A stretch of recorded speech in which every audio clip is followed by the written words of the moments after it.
Hello everyone and welcome back to the channel. Today I am back.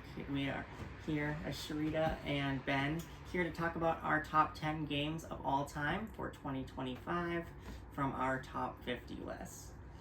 And we are so sorry that we haven't come up with this video in months, but I know it's long overdue.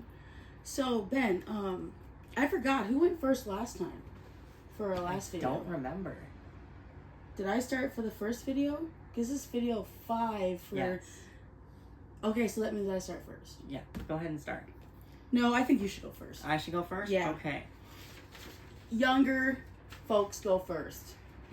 Okay. Alright, so my number 10 game is actually new to the list this year. Really? It is. It is a dice worker placement, a Euro game. Okay. Lorenzo Il Magnifico. Oh yeah, I like that game. Yes. So it is a game that takes place during the Italian Renaissance, and you are running a family of workers, and the dice, there's going to be 3 dice that of different colors, and those are going to be the values of that particular color worker for that round. You can spend servants to increase the value of your workers, and you're going to be collecting different cards, which are different types of production buildings. There can be different characters to help you throughout the game.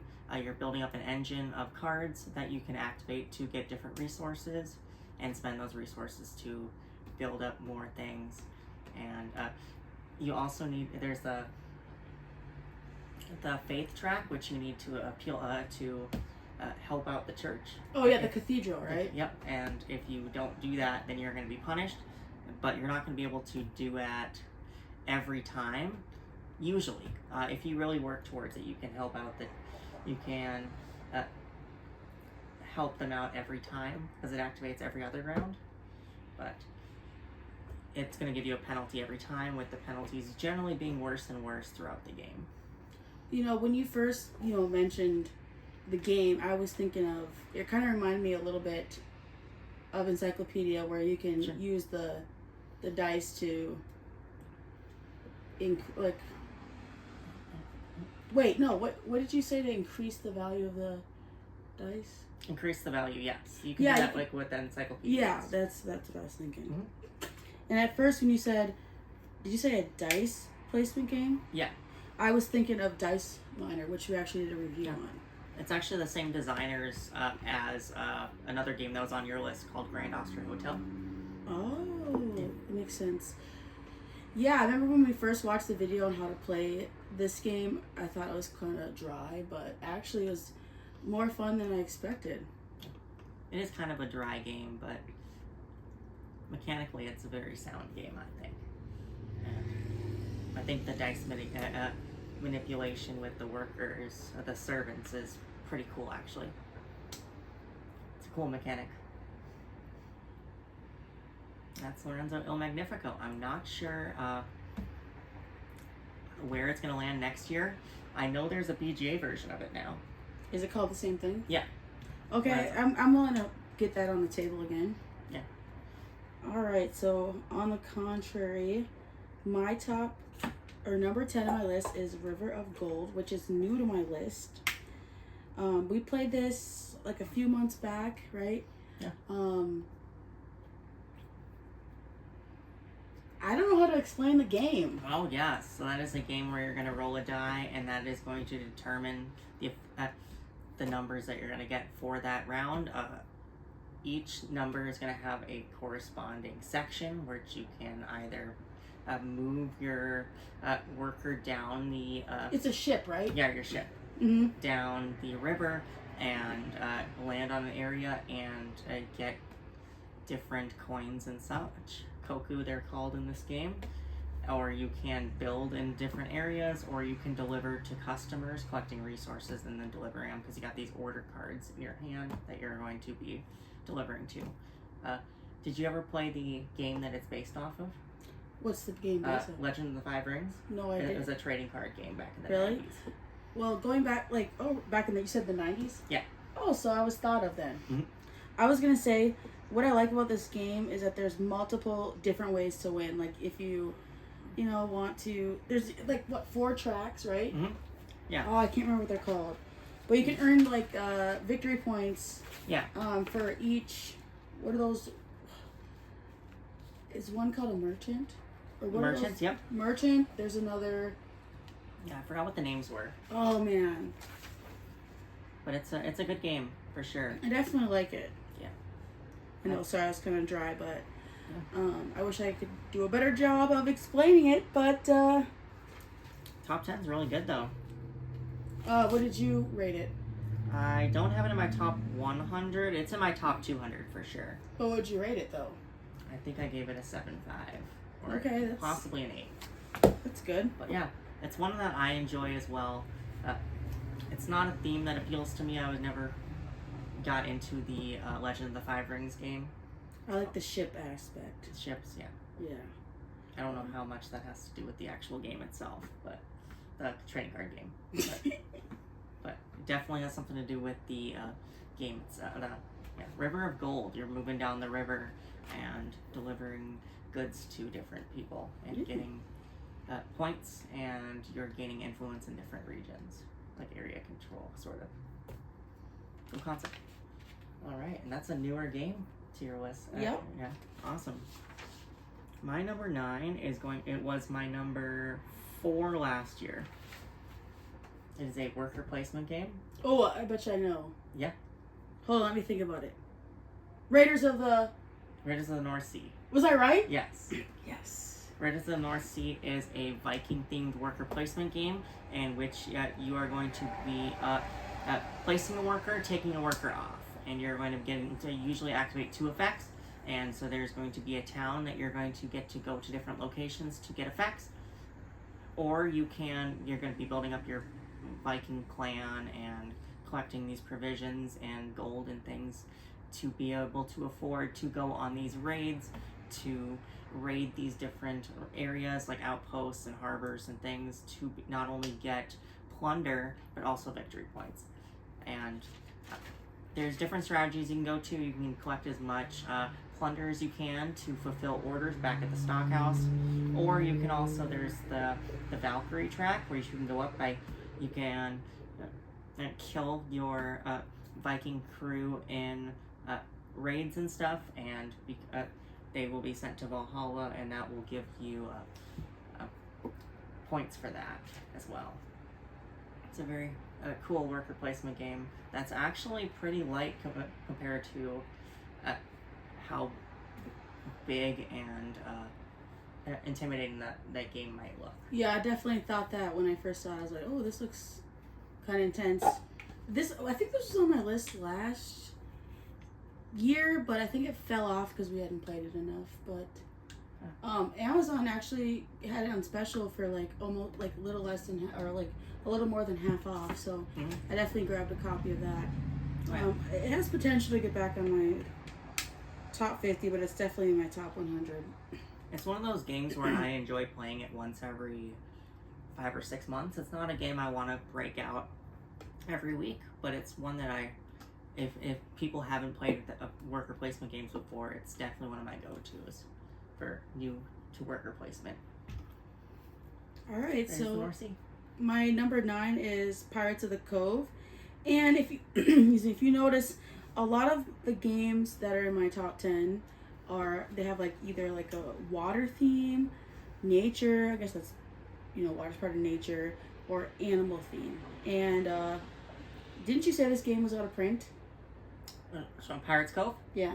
Yes, that's which was a bummer. Yeah, it's an old Days of Wonder game that it had if I remember correctly, a German release and an American release. American release was done by Days of Wonder, who's famous for Ticket to Ride. Oh, I remember that. Yeah, Ticket to Ride. Yeah, and so that was early 2000s. They did that. Also, the designer passed away over the past year or so, so I don't anticipate that one getting a reprint anytime soon. But it's a cool game. I'm surprised that's in your top 10. Wow, that's really high. I only played it once, but like Ben hosts like game nights, and he has like a game that he showcased, and this is one of the games that he showcased. when we were up at Level Up, and I really, really enjoyed it so much, even though I've only played it once. I like the aspect that you're capturing treasures on different, like, would you say islands? Yep. And you can, like, is it like fight other people fight other opponents to get the treasure, and the treasure could be like resources or like victory points. I don't know, it's really fun, and I would love to play it. I think we played it at 5, which is pretty fun. Yeah, it's there's definitely a lot more combat involved when there's 5 players versus when it's 3. With that game, everyone's going to be secretly choosing which location they're going to go to. Yep. And if you were the only one to go to that location, you get all the goods. Whereas if there's more than one person going to a location, you are going to fight it out until everyone gives up, or until all the ships are destroyed except for one. Which that's what I love about the game. You can really destroy people's ships, and that can really set them back, not only for the current turn, but for future turns as well. So you gotta decide how long you want to stay in there at that location, how much that booty is worth to you. That cutthroat aspect, I love it. Yeah. Did it make any of your top 800s? It's in my top maybe 300 or 400. It's actually really? Yeah, it's actually one I was thinking about getting rid of. So.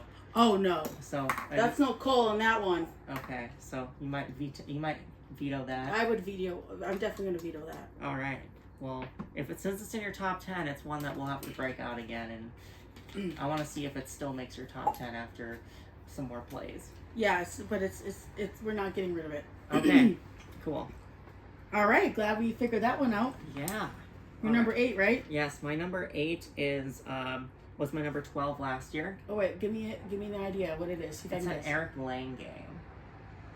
Is it a game I've played? It is a game you've played. Okay. It's also a game that's gonna be on your list. It's a big box game. It plays best at 4 to 5. Quacks of Quedlinburg? No, Eric Lang. It's a big box game, and it's got a big board to it, and there's lots of miniatures, and everyone has their own clan. Is it Blood Rage? It's Blood Rage. Yes! Easy. So Blood Rage is I guess it's, the best way to describe this, it perfectly integrates the ideas of Euro games and Ameritrash games, where it's got all the big minis and the sort of extraness and thematic elements of an American game, while also having the mechanics of a Euro game. Yeah. And you are running your own clan, and you are spending action points to go to different areas on this board here, and you are fighting for supremacy over these areas, and you are going to be scoring points. And there's also a card drafting aspect to the game. At the beginning of every phase, you're going to be drafting new cards to try and build the best clan possible. You're going to get upgrade cards. There's going to be these big monsters that are super fun to take over. And there's some strategies to it. There's different strategies you can go with. You can go with the plundering different areas and getting points that way. You can get points by having the strongest crew upgrades and things like that, and just being super powerful in battle and winning a bunch of battles. And you can also, there's the Valhalla strategy. Oh, I was going to say that one. The Valhalla strategy, that's the... Jamie's definitely killed at doing that. Yeah. Literally got killed doing it, so but won. There's some like gold cards that will get you points for however many clan members you've had killed in battle. Yeah.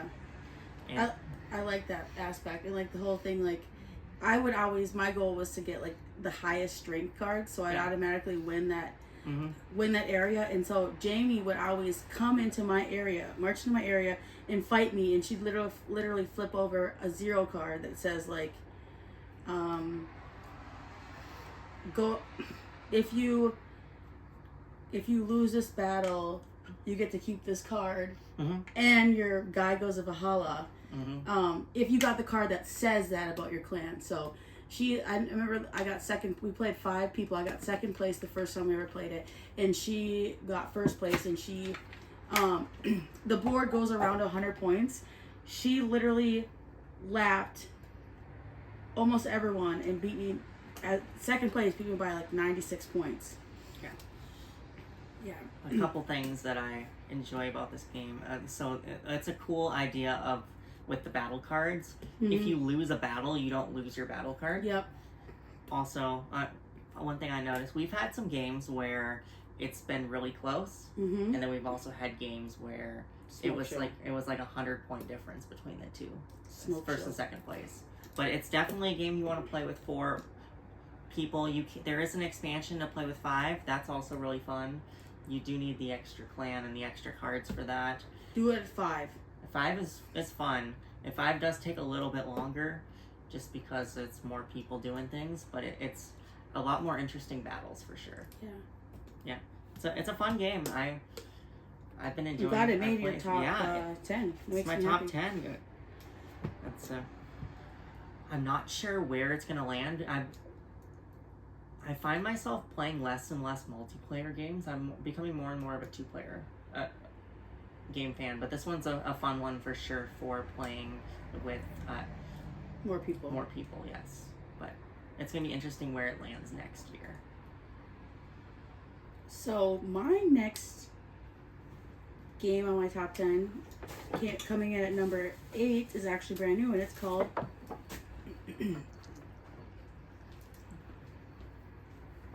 Number 8 is called Whale Riders. Now, when we got this game, weren't the direction, like the rules in what language? Spanish. Spanish, but it's a French game? It's French, but it was, the game was from Spain. Interesting. Yeah, it was a French game design from a German designer, but it was published in Spain. Interesting. So yeah. Well, anyways, this game again goes with like a lot of my theme, water based. So in this game, you are trying to get the most points, like pearls, right? Yep. Getting pearls, and so you get to travel to a spot up the, I don't know, lake, ocean. Well, yeah, probably ocean, because you could either be like a dolphin or some type of whale or some type of other dolphin. Yeah, whales. Yep. And you are, how do I explain it? Playing as like an indigenous plant. Yeah, you're trying to like gather like resources like seaweed, and you have these cards that are objectives in your hand where it says like, oh, maybe you need like 2 seaweed, 2, what is it, salmon? Yep, 2 salmon, and if you do that, you complete this card, and that gives you like 4 pearls. Or it might be like, collect 5 different resources or 5 resource tiles, and you'll get this card, and these are points that you get at the end of the game. Or you might be able to draft a pearl, which is automatically 1 point. And there might be different numbers on each card that you can get, like 2 resources, 2 of the same resources, 3 of the same resources, 1 of the resource, and basically you're racing the other opponents to get certain amounts of these, like those cards I was talking about. Yeah. Right? I don't know if I explained that well. Yeah. Sounds good to me. You're just being nice. Yeah, this is a good game by the good Dr. Reiner Knizia. It is one that for the longest time was out of print, and it's, as far as I know, still out of print. There is a new version coming. I want it. It's a donkey theme, like it's Burrow theme, and there's also a card game version of Whale Riders as well. Okay, are you interested in that? Let's see if I can find one for a good price, but I don't think the new version is something I need to get, just because we have the version from Spain. It is language independent aside from the rulebook, which the rulebook's in Spanish, but you can print out a copy of the English one. Yeah, it's a good game. I don't think it made my 100. Oh, it was my number 95 this year. Okay, that's not bad. It's one of those games where it plays up to 6 players, but I feel like if you're playing in the higher player counts, it does suffer from the issue of it is harder for the later players to do well in this game. Oh yeah, and if you draft certain, like when you're trying to draft resources, you might draft a storm tile. Mm-hmm. And if you draft a storm tile, that doesn't move. Like, so okay, basically if somebody's in front of you, they can grab a certain resource for free, or they can pay, what is the currency we have? Coins to like grab the second resource. So if the first person like grabs the first resource, and the next person that comes after can grab the second resource for free. But if you have a storm tile, those don't move. And so you can block up a whole entire row of resources with storm tiles. So it definitely makes it more competitive. Anyways. Yes. It's a good game. Definitely one that I enjoy and glad I have in the collection. I'm a little ashamed of how much I may have spent to import a copy of this game, but I'm glad it's in your top 10, so I guess that makes it worth it. Yeah, we've played it lots of times. We have played it quite a bit. Alright. That's number 8, Wheel Riders. My number 7 was my number 5 game last year. Okay. Sticking with the ocean theme. Oh, I know what it is. Yeah. Or wait, did you already say Abyss? Abyss. Yes. Abyss is one of my And I didn't see his favorite. list. Yeah, it's one of my favorite games. Abyss is my favorite 4-player game, I think. Let me make sure. Yes. Abyss is my favorite 4-player game. Just above Blood Rage. So Abyss is Really? Yeah. I like playing Abyss at 4 more than I like playing Blood Rage. So Abyss is a underwater themed game which you are building up your own clan of allies, which are going to be like these seahorses, starfish, and the likes. They're going to be numbered 1 through 5, and they're going to be different colors for the different clans, and you're going to be collecting these cards to turn them into and get these lords coming to your side. They're not only are they going to have powerful effects, but they're going to be worth a certain number of victory points. And with those, it's got a cool mechanic where you can go exploring the depths, and you flipping over cards, and you can take those cards, but before you take the cards, you have to offer them to your opponents, because they can buy them from you before you get a chance to buy them. They have to go all the way around first before you can offer them, and so your opponents take the best cards, so it also gives you an opportunity to be involved in the game when it's not your turn, which I think is really a good idea. Like it doesn't. I like that. Yeah, it doesn't. There's no like downtime with the game because everyone's involved in other people's turns because they're always involved. And also, there's a really cool like card counting aspect in the game because all the cards that don't get taken from the row are going to go into the council spots. So if you are really good with remembering what cards have come out through the board, because they're going to all be face down, you kind of know what is what and what is like, oh, I know that there's going to be a 4 and a 1 and a 3 yellows in the council. I'm just going to go for that instead of taking my normal death's turn. Mm-hmm. I like that. That made my list this year was at 36. Yeah. Last year was 24. I think the issue with this is I haven't played it in a while. I really do like it, and I definitely feel like this could have a potential to be in the top 20 for me. Yeah. I like that aspect that everyone's involved in the turn, so you don't have to wait for somebody who's really slow to take their turn. You can engage in it, so you're not waiting forever. And I think for as light of a game as it is, there is some interesting decisions to be made with the game, for sure. And there is quite a bit of strategy, and there is a bit of it's not just memory aspect, but if you do have a good memory, it does help. Oh, for sure. And but also you can it's all technically open information if you can remember what's gone out. Nothing is hidden information, and it's a cool idea. I think what hurts it for us getting to play it is it is a 4-player game for the most part. With an expansion, just like with Blood Rage, you can play a 5th player. I know that. Which might be worth picking up. I have it at the shop, but... Oh, you do have the 5th player? Yeah, let's do it then. Yeah, but...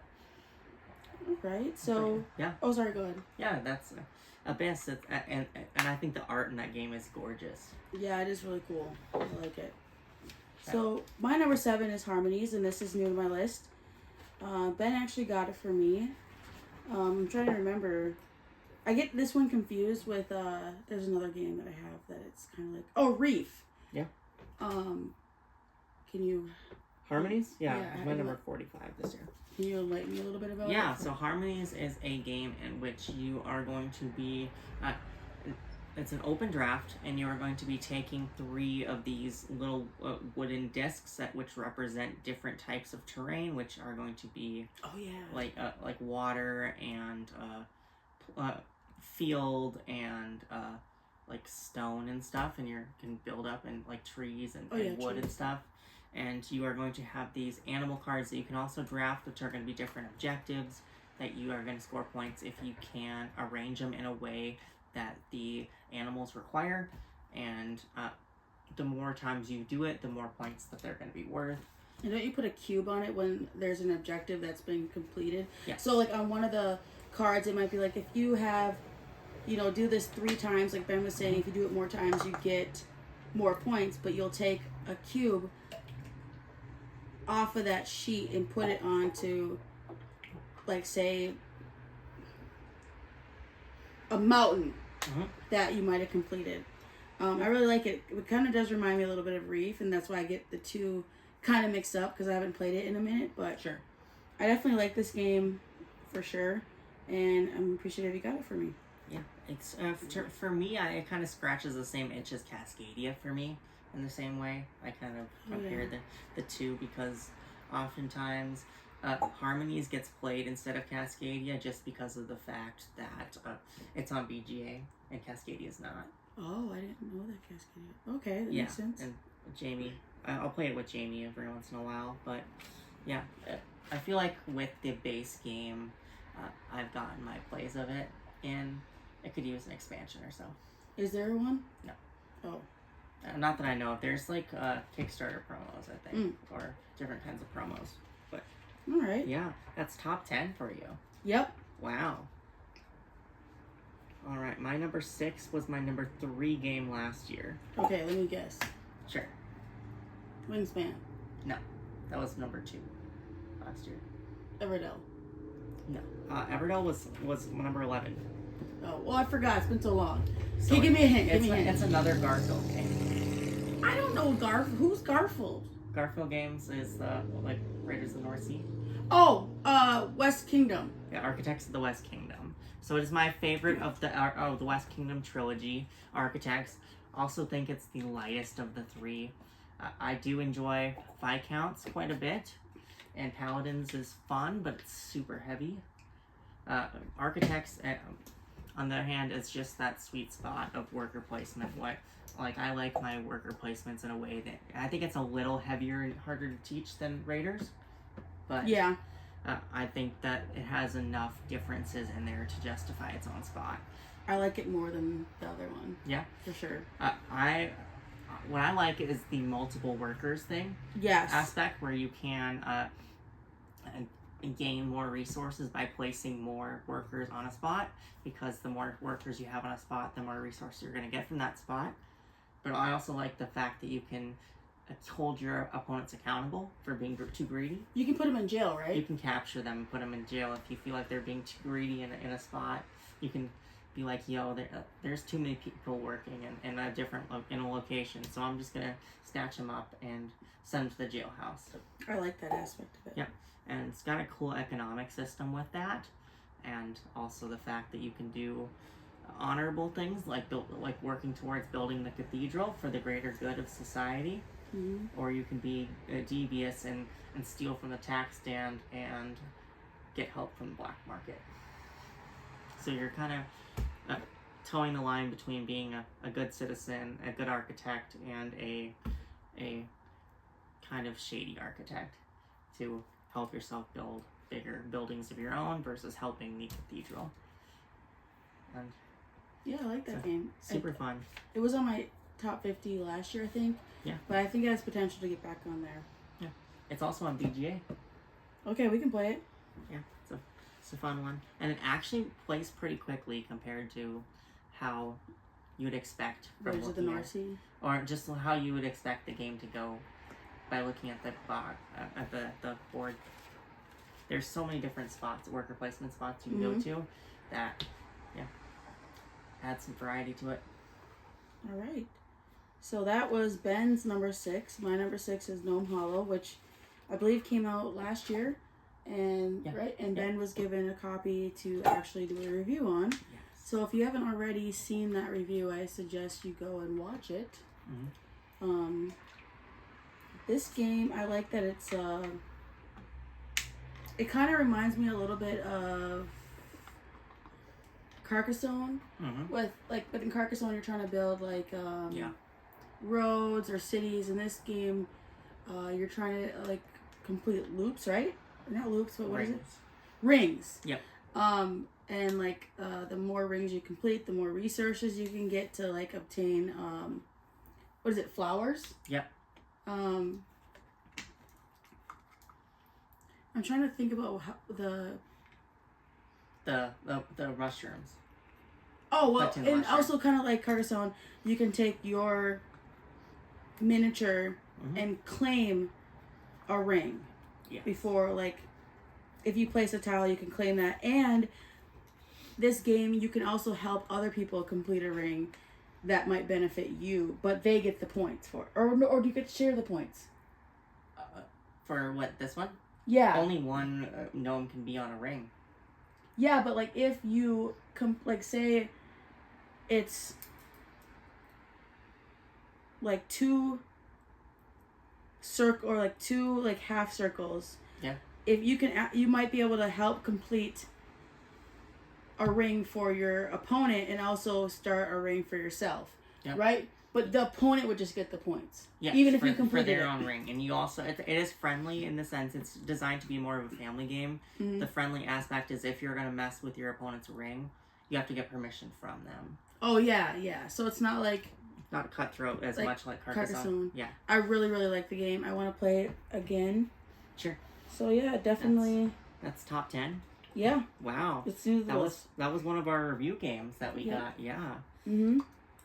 I think the only thing keeping it back from being in my top 50, possibly even top 100, is the fact that I think it just runs a little bit too long for the kind of game it is. I think if it was just a slightly shorter game, then I think it would be a lot higher for me. But it's one that it definitely has some cool strategy to it. I do like Carcassonne quite a lot, so it's one of those games that I actually like it better than Carcassonne. I disagree, but yeah. All right, that's my number 6. All right. So my number 5 is new to the list this year. Do I know? Have I played this game? You have played it, and it's actually high, I think, for me, just because it's one of the games that you and I play together quite a lot. Wingspan? No. Orleans. Oh! Was that on my list? Oh, I don't think it was on my list because I played it after the fact. Yeah. It was one of the games that I played, and then I taught you how to play it, and yeah, it's a bag building game, which you are building up your own, group of tradesmen. Is that the best way you would explain it? Like different like agriculture, sailors and stuff. Farmers and such. And you are going to be drawing a number of them from the bag on your turn, and those are going to be the workers that you have to work with on your turn. And with that, everyone has their own board for workers, so you're not fighting with other players for like spots on the board, because everyone has their own personal worker placement board. However, that central board where you're moving around, which you're traveling from location to location, well, that is very cutthroat. Especially with more and more players. The more players you have, the more you're fighting for these trade routes and collecting these goods.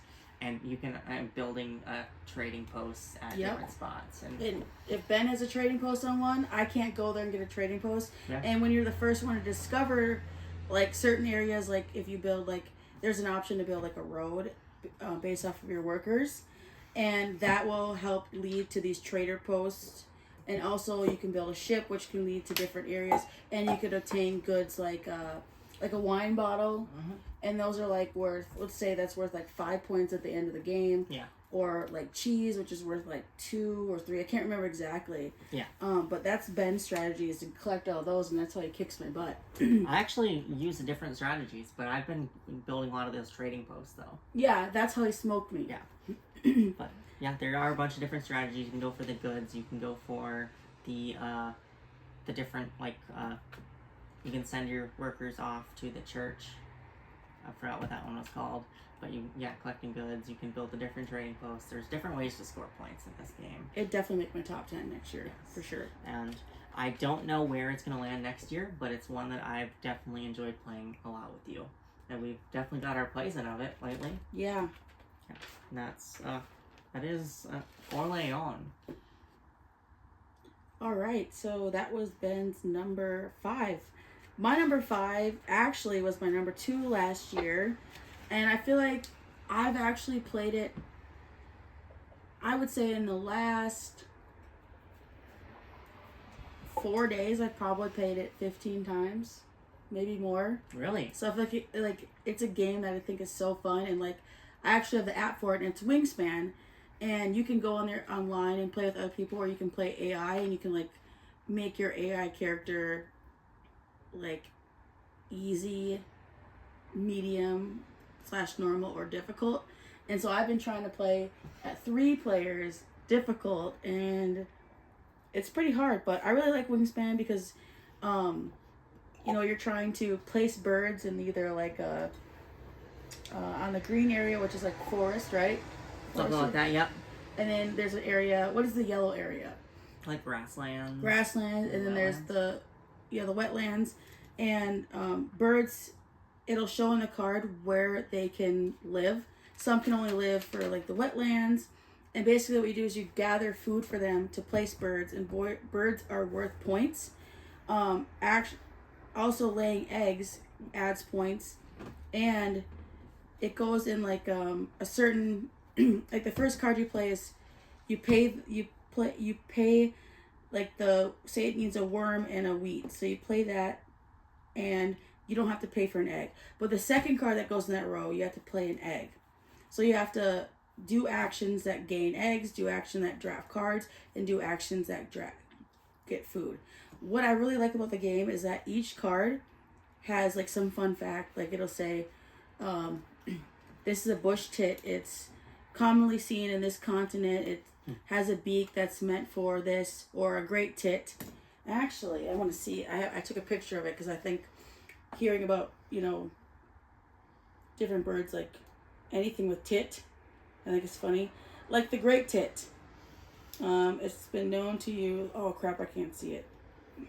It's most commonly located in Asia and Australia, and it says it has something, it's a little blurry, to pull insect larvae out of a tree. And it's very cute. And I really love the game, and it could probably go up. Back up to number 2 or yeah. And there's another game that just came out called Finspan, which is similar to Wingspan, but it's based off of fish. I definitely feel like it is one of the, I think it's easier to learn than Wingspan. Yeah.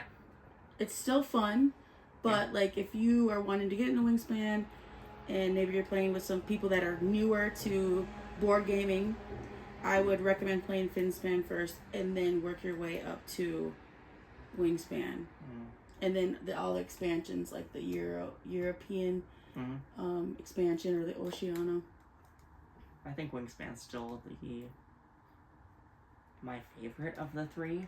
I think Wormspan is the most mechanically sound of the 3, and then Finspan it's fun, but it's the simplest. Yeah, like it. So I think it goes like, Wingspan's my favorite, but like for easy level, Finspan, Finspan, Wormspan, and Wingspan.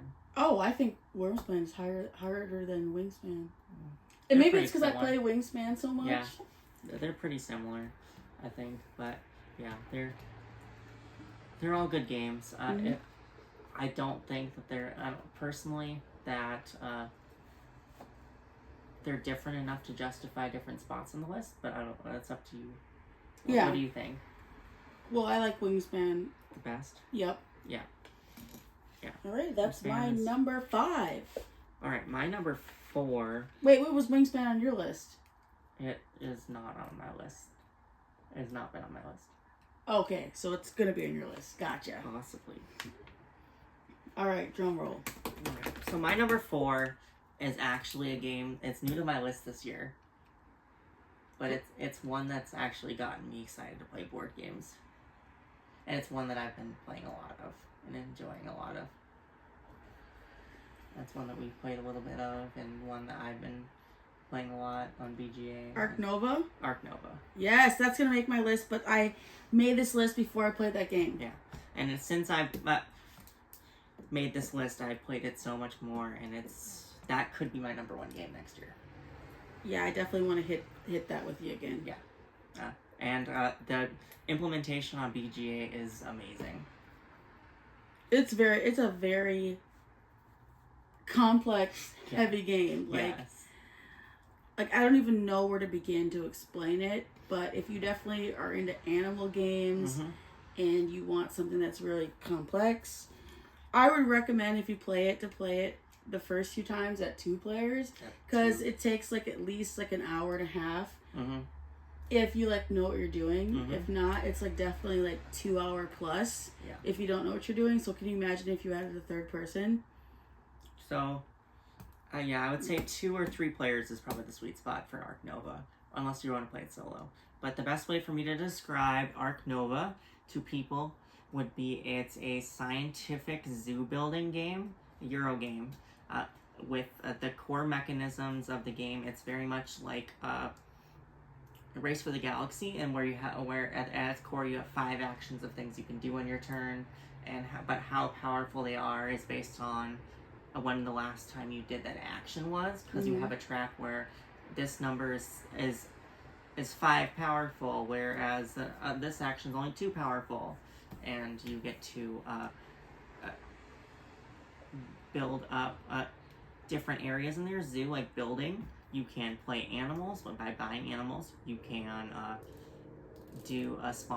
have sponsors for your zoo, because you need to have sponsors to help fund your zoo. You're gonna you can have these there's 5 actions you can do with things, and I think it's really fun. I think the choices that you make in this game are very interesting, and you do have to really plan ahead with this. You have to think 3 or 4 moves ahead with this. Yeah. And building up your hand and managing your hand of cards and planning ahead of, hey, I'm going to play this card first, and then next turn I'm going to do this action, this turn I'm going to do this action. It's very much a multiplayer solitaire. Oh, yeah. And so, because of that, it's not super friendly for 4 or 5 players. I wouldn't recommend playing it at that high a player count, just because it's multiplayer solitaire and waiting for your turns to come back to you. A lot of downtime with that, and it's time like the game. But I think the decisions that you make in this game and the planning ahead, and at the end of the game, seeing what you have built up by the end of the game is pretty cool. And it's got the Rajas of the Ganges a mechanic where the game ends when your 2 tracks meet, where your appeal and your scientific levels of the zoo meet, is when it triggers the end of the game. I like that part, because it's like, in some games it's like once you reach 50, that person wins. But this game, it varies, so I like that. Yeah. Definitely is going to make my top 10 next year. For sure. Super good game. And if you're hesitant about picking a cup of coffee, don't know that if it's the right kind of game for you, because it is kind of heavy, try it out on BGA first. Learn how to play, watch how to play video. Give me an invite, give Sharita an invite on BGA, and we'll play. SS Turner 20, I think, is my name on there. Yeah, Ben Myers. It's Myers. Yes. All right, so my number 4 actually was Ben's number. What was it? I don't know if it was 8. Blood Rage? Yeah, was it 8? Yeah. Blood Rage. So I'm not gonna say much about it. It was my number 12, last year. but definitely moved up because of the plays, and it's really fun. And I know it's definitely going to stay for sure in my, I would say, top 20 next year. But I'm not a psychic. That's all I'm going to say because we already talked about it. So I've got to ask then, and was it the multiple plays that brought it up for you? Or was there a specific play that brought it up for you, a specific moment, or just continuously just hammering away plays at it? I think the plays definitely, because I started to understand actually how to play the game and all the different moves that you can make and like how much it costs with strength, and just kind of developing a strategy. So that's made me like it more. Yeah. I think it'd be interesting to try some of his other games that he has. That's actually a trilogy of games. There's Blood Rage, there's Rising Sun, and then there's Ankh. Okay. Which people say Ankh is best at 2, Rising Sun's best at 3, and then Blood Rage is best at 4 or 5. Yeah. Wow. Okay. Yeah, but yeah, Blood Rage is definitely a good game. I wish that the deluxe components and upgrade stuff and Kickstarter stuff wasn't so expensive on the secondary market. I'd really love to get that playmat board for it. Okay. Yeah, but that's looking at $100 or more right now. But yeah, that's definitely a game that I enjoy playing when we do have 4 players. Maybe we should get a Cash App, see if anyone wants to help us out with that. Just kidding. Or am I? What's next? You got? Is it number 3 for Number you? 3, yes, was my number 2 game last year. You know what that is? Wingspan. Yes. So Wingspan, I think at its core, it's just a really solid. You have 4 options of things you can do in your turn, and you get to do those actions, and then how powerful that action is going to be based on how many cards you played in that row at the time. Yep. And when people look at that game and look at the board, they find themselves intimidated by it. But if you break it down, like you're on your turn, you're doing literally one of 4 things. Are you playing a bird? Are you gaining food? Are you laying eggs? Or are you drawing more cards? Yeah. And sometimes you'll have extra effects you can do, but at its core, you're just doing that. It's a game you have to play, if you haven't already. I think so. I would say it is a game that I don't like playing it at 4 or 5. I think it's a 3 or less player. Yeah. The solo mode's actually pretty fun. I like the solo mode for this game. I haven't played the solo mode. But you play the multiplayer like solo, but yeah. I think I like it at 2 or 3 people. 4 is just too long. We played unless everyone knows what they're doing. Yeah. We played it at 4 this weekend at Excalibur Con, and that went on forever. Yeah.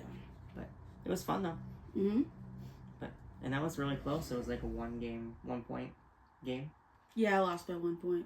Or got second place, but yeah. So my number 3 is Parks, and it was number 3 last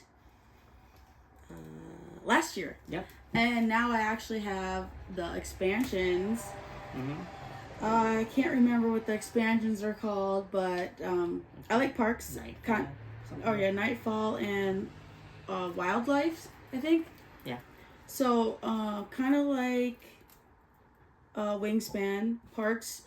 The cards that you're trying to get actually are like parks that are around the U.S. And they say like this fun fact is like this park was discovered in 1982 by John Doe, or this one's known for having, the highest mountain in the U.S. or something like that.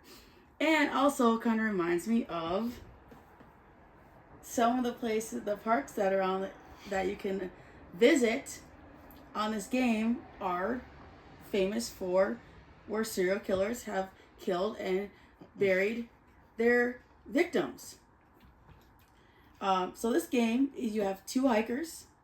There's a game, but you can have the mat too. Yeah. So each player has 2 hikers, and you can travel to different areas. Like you can travel to an area that has water, forest, and the reason why you want to go to these certain spots is because a card you may have drafted, maybe like you need 3 trees and 2 mountains. However, if you or your opponent is already on a certain tile, you have to use your campfire, right? Yep. And you're allowed to do that once per round. And I believe there's 4 rounds, right? And so what you're trying to do is you're trying 3 to... rounds? 3? I thought it was 4. It might be.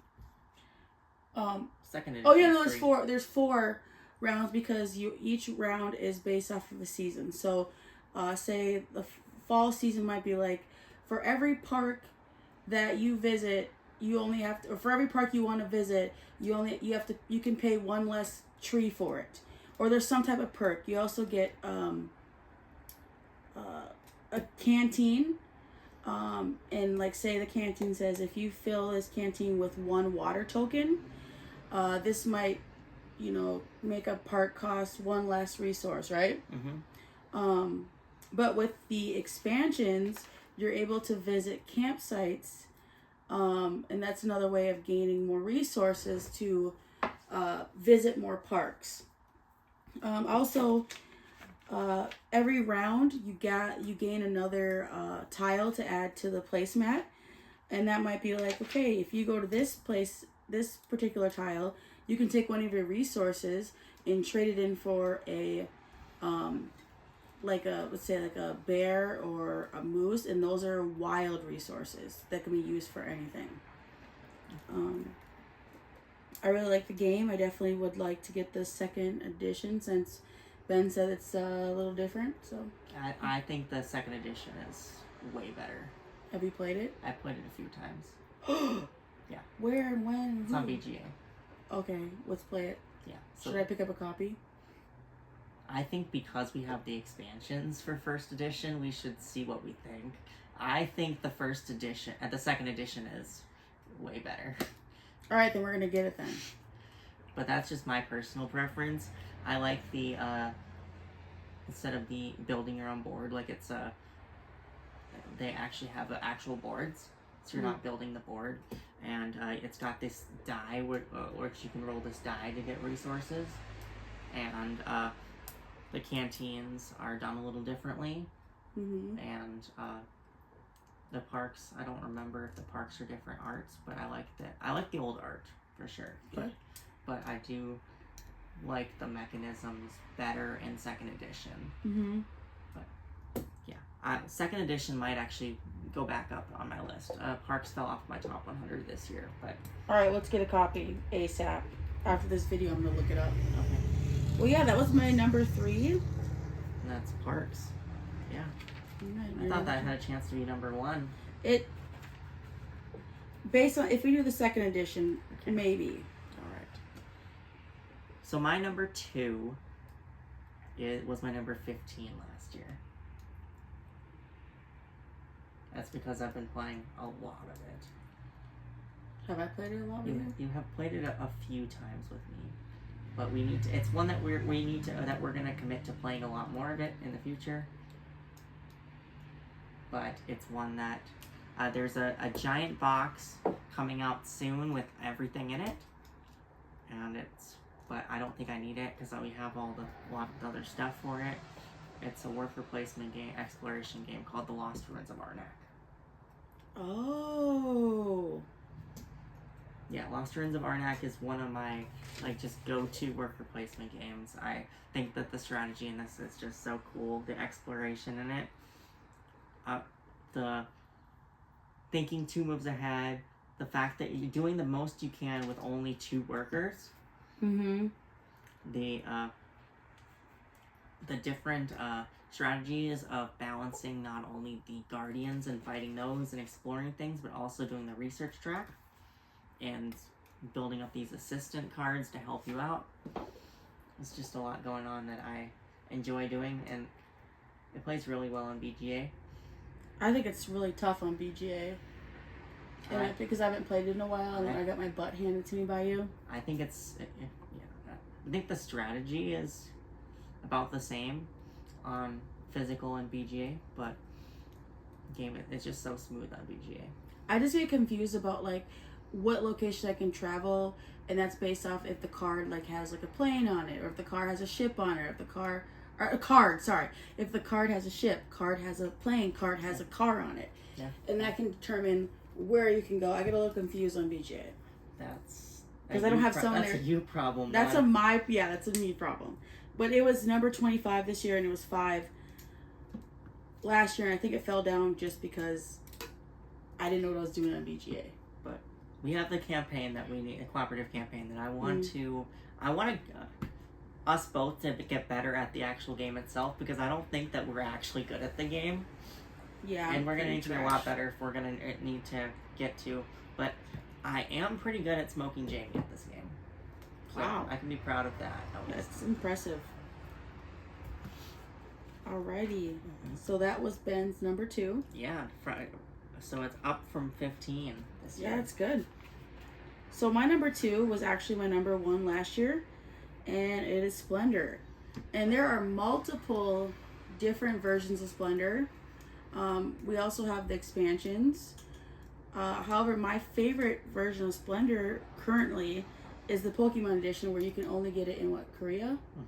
And Ben was so fortunate, and I'm actually grateful that he was able to pick up 3 copies. I mean, not literally pick up 3 copies, because that would be a far swim, but he was able to purchase 3 copies and have it delivered here.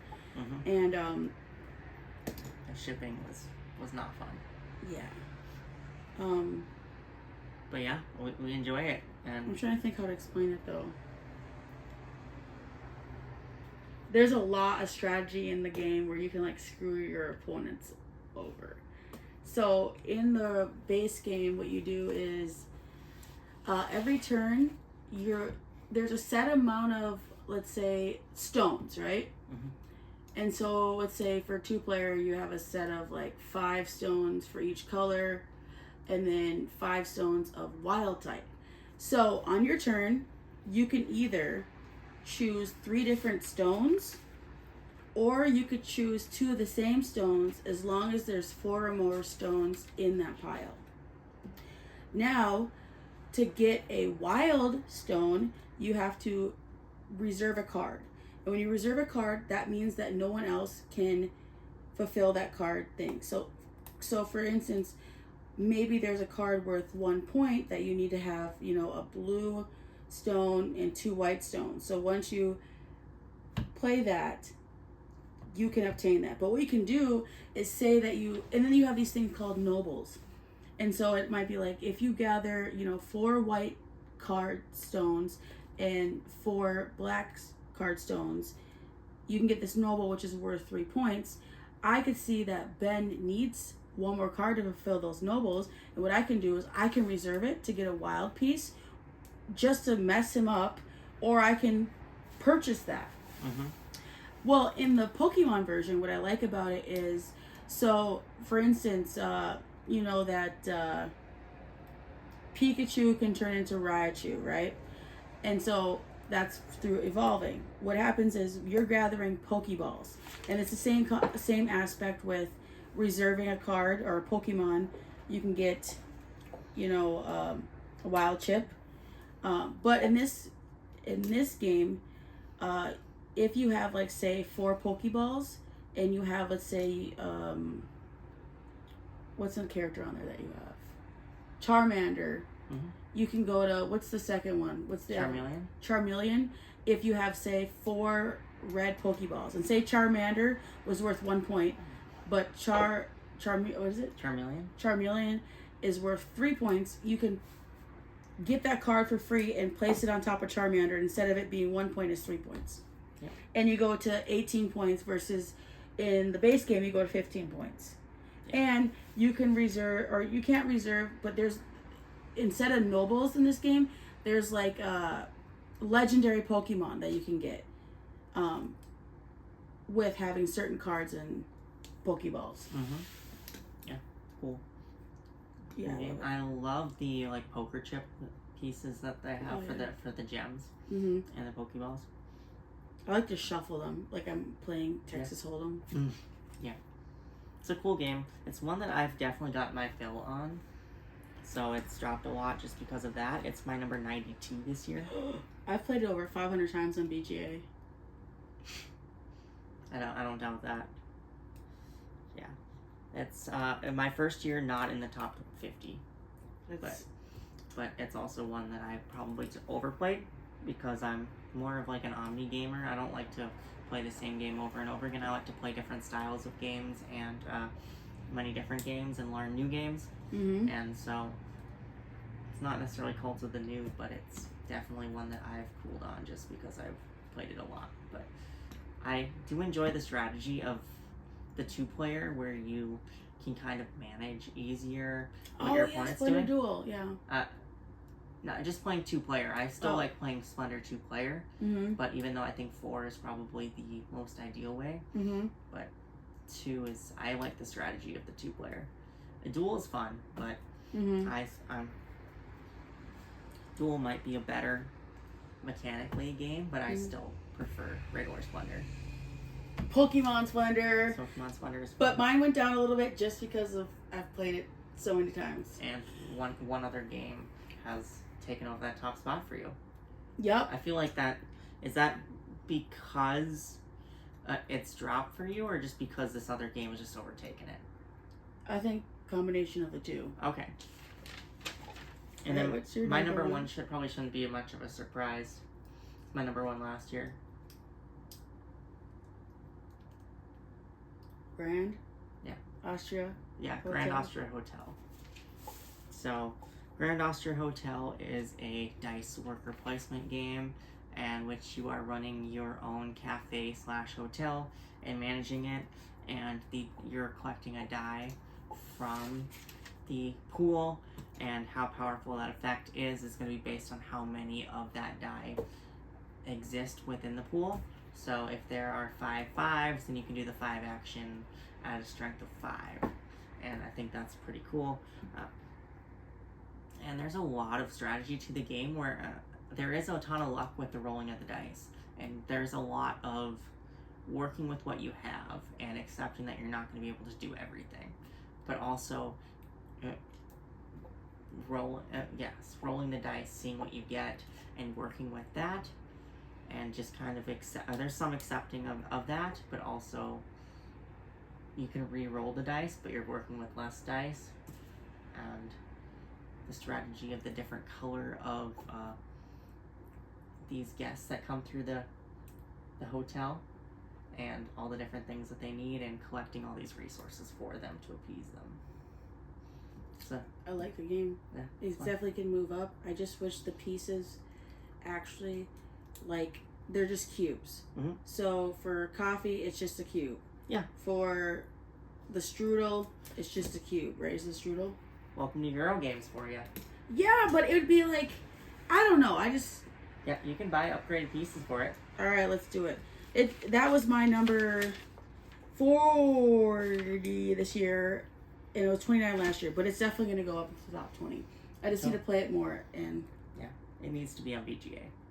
Oh, that sucks. It's on a BGA. Yeah, but it's a great game, and I've had a ton of success for as moderately heavy of a game as it is. I've had some success with teaching it to not so experienced gamers. Yeah, i.e. myself when we play. I'm not talking about you. I've even taught it to my dad. No, I'm talking about the first time I played. You did well. I was a beginner. Well, yeah. Well, I still enjoy our plays that we've played with Eli, and watching our scores and Jamie's score versus Eli's score. Yeah. And he'll be all the way down here, and we'll be all the way around. It's funny, but yeah. And that's we start going. Yeah, not a game that you want to play at 4 players necessarily. It's best at 2 or 3, but just because of the downtime. It is a downtime heavy game, but yeah, that is It's a great game. Hotel. Alrighty, so my number 1 was actually a birthday gift from Ben last year, and it's called Wonderland Wars. And what it reminds me of is it has an aspect kind of like Quacks of Kunlenberg, where you basically collect chips, put it in a bag, and those chips, or they're not chips, what are they called? Your chips. Yeah, chips. And Over chips. yeah. So you collect chips. And then also, so if Quaxaquillenberg had a baby with that in Orleans. I think it's like Blood Rage, kind of. And Blood Rage. Yeah. If those three had a baby, that's Wonderland's War. And it takes all the best parts of every single one of those games. For instance, the Blood Rage aspect of the game is you get to go to these different, there's like 5 locations, and each round you'll start at a particular location, and that's based off of how you randomly place them. And you'll fight for a location, and that'll be based off of what you grab out of your bag. So, like, for instance, if I grab out you'll start with certain coins that are like, 3 strength or 2 strength or 1 strength, or you also have, what are the ones, the black chips that you pull out that basically can make you lose a turn? Or not lose a turn. Shards make you lose one of your units? Yeah, but there's one, like, if you pull it, yeah, and you get like 4 of them, yeah, then you end up... The madness chips? Madness chips.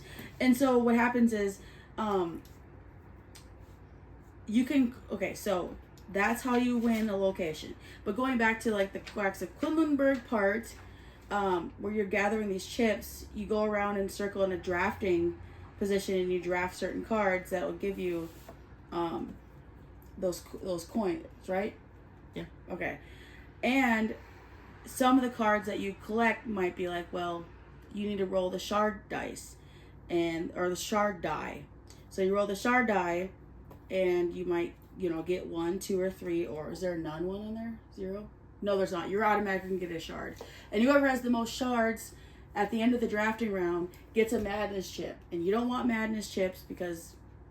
You do lose half your shards, though. You lose half your shards. And you basically just, when you get to the action phase, each round, certain locations are worth more. And so that's how you get points. And there's also ways to get, like, bonuses,